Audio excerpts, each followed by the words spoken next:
নমস্কাৰ my YouTube চেনেললৈ সকলো স্বাগতম। অযুগ্ম সংখ্যাৰ দীঘলীয়া যোগ 1 ছেকেণ্ডত কেনেকৈ বুজিব পাৰি তাৰ বাবে মই এটা ভিডিঅ'টো আপলোড কৰিছোঁ।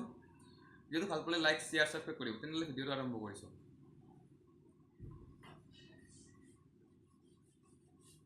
চ' 1 ছেকেণ্ডত সকলোৱে দীঘলীয়া যোগ কৰিব পাৰে। চ' এটা গোটেই অযুগ্ম সংখ্যা সংখ্যাবোৰ 1 পৰা আৰম্ভ হৈছে। 1 3 5 7 9 11 13 15 1 3 5 7 9 11 13 15 কিমানটা অযুগ্ম সংখ্যা আছে? 1 2 3 4 5 6 7 8 8 গতিকে এই গোটেইবোৰ অযুগ্ম যোগফল কিমান হ'ব? 8 সংখ্যা আছে। 8 পূৰণ 8 8 গুণ 64।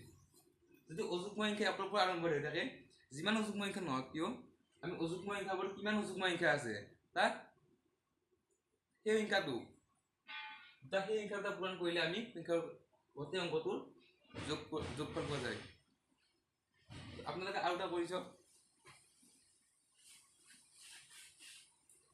15 প্লাস 16 কিমান সংখ্যা হলতে 9টা হল।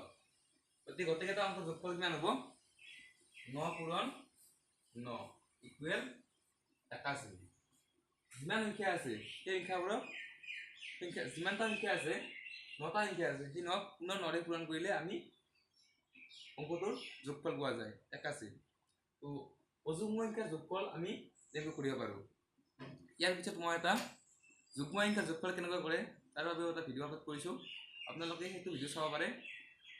ভিডিঅ'টো ভাল পালে আপোনালোকে লাইক শ্বেয়াৰ ছাবস্ক্ৰাইব কৰিব। আজিলৈ ইমানেই, ধন্যবাদ।